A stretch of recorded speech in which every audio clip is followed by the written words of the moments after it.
All right. Why don't you go ahead and introduce yourself to everyone?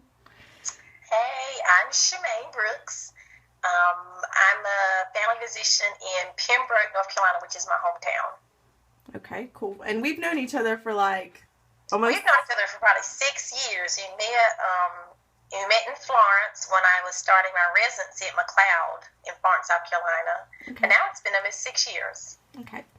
So, as a doctor, a physician who works obviously in the medical field, I wanted you to kind of talk about how your relationship with the Lord has affected maybe some of the relationships you've had with other medical personnel and other physicians.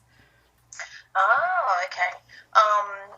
Well, in the medical field, there's a big variety or difference in faith beliefs, faith systems, I would say. So there's definitely people who are like-minded, fellow Christians in the medical field, but plenty of different beliefs or literally atheists or those of no belief. And you really learn that a lot of people are very bold and very verbal about their beliefs, and especially as it relates to specifically taking care of their patients. And they try to, sometimes if they're different, they try to put their faith out there as far as, how can you believe a God when they try to argue that science argues against God? Mm-hmm. And the funny thing to me is that, we can be taught the same thing in medical school or college about anatomy, about biology, but everybody comes to a different conclusion at the end of the day. I look at human anatomy or microbiology or cell biology and come to the conclusion that there is a creator, there's a designer of it all. There's a creator of DNA, for instance, and I mean all of that. And others may look and say, or just argue against any faith as if it's a human, man-made religion, and try to say that medical science is contrary to belief in Christ, which I don't. I think it's synonymous. I think it's together. And so I've been sometimes surprised about people, but in the day have had to learn how to be respectful of other people and their beliefs and not let it hinder me from speaking up what I believe, and being able to share my faith with my patients at the end of the day, and hopefully let my faith guide me in how I actually choose to practice medicine and take care of my patients. That's really cool. So, how has your faith in the Lord directly affected the way you take care of your patients and your interactions with your patients? Well, I try to look at everybody the same or equal. So I often try to pray, Lord, give me love for people the way you see people, because sometimes people come in looking all different sorts of ways and different attitudes, and it's easy to really enjoy certain patients and not others. So I try to have a heart to love everybody, treat everybody the same, to try to take care of everybody equally in their individual needs.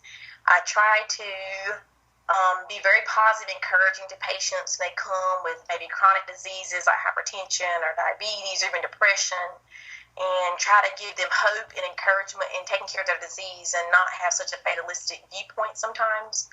Because sometimes it's really mind power, your mind's ability to overcome things, and spiritually deciding to get better and you deserve to be better sometimes really can help you. And then there's patients who maybe they're suffering a terminal illness, maybe they're dying, maybe they're on hospice, who are going through a rough time, or maybe you're talking to their family member, their caregiver, who sometimes really need a lot of compassion, end of life, and they're searching for answers, and you're able to share your faith, and you're able to ask them about the Lord and see if they also are Christians, and that sometimes really brings a smile to certain people's face. I find if they are Christians or even not Christians, they really don't mind talking about their faith at the end of life.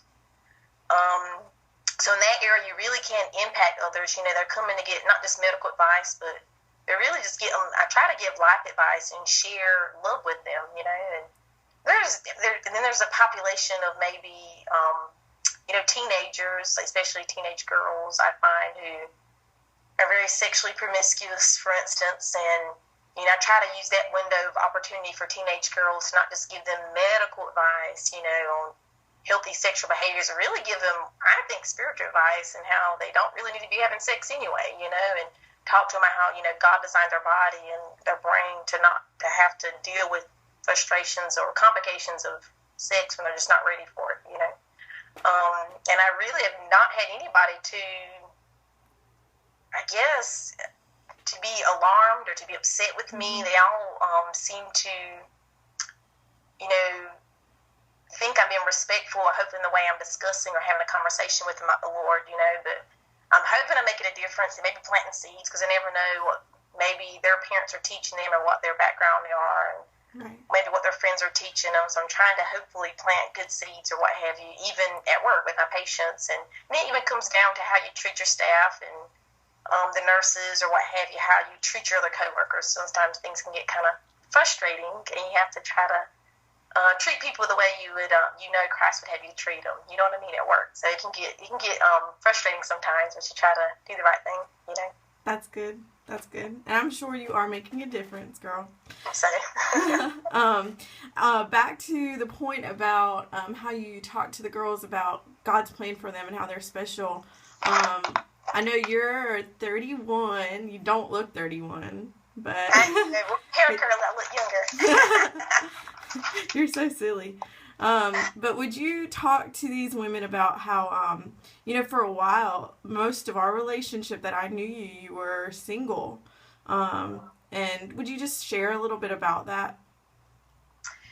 Yes. I would say that, I was blessed or fortunate enough to be raised in a Christian home at that time. Growing up as a child, as a preteen or teenager, my parents taught me about the value of a Christian marriage, for instance, and even attending college. I was active in a college ministry where I was taught a lot about godly relationships and not just dating casually, but courtship towards marriage. And so I already had priorities of dating one day a Christian man and finding folks to date that would potentially be a mate for me and not wasting my time, if you will, knowing that I like to hopefully spend time with someone who would be a spiritual leader in my home, someone who agreed on physical boundaries in dating or what have you. So that really meant that I didn't date a lot. So I've only had now 2 boyfriends, and I'm 31.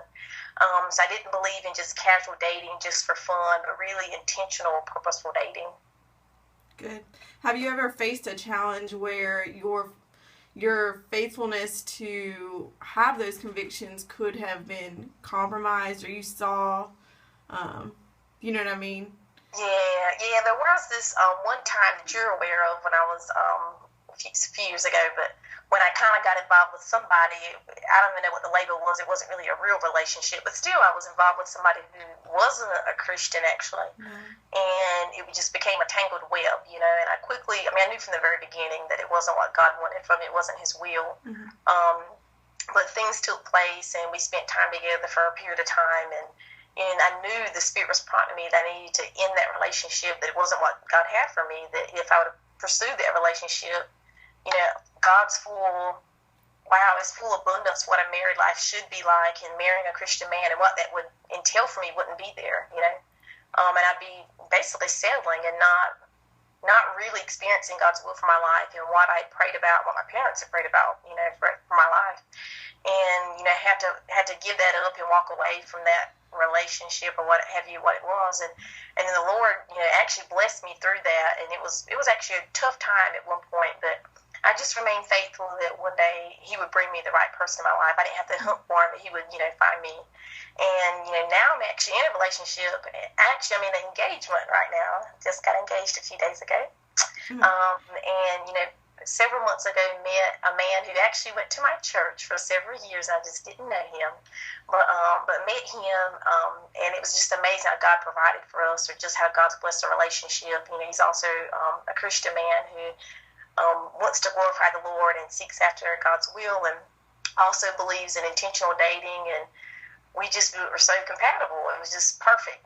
How we both just waited for each other, and now we're engaged and planning our wedding, or more importantly, planning our married life together. And the Lord's just blessed us, and we both tried to be faithful during our adulthood, and are waited to in our 30s to get married, but waiting for each other and knowing that God's going to bless our union together.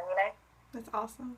I'm so excited. It's really, from my perspective, it's really a blessing to see your faithfulness and your courage to remain faithful to the Lord in the different circumstances, even when it seemed tough, even when you couldn't see the light at the end of the tunnel.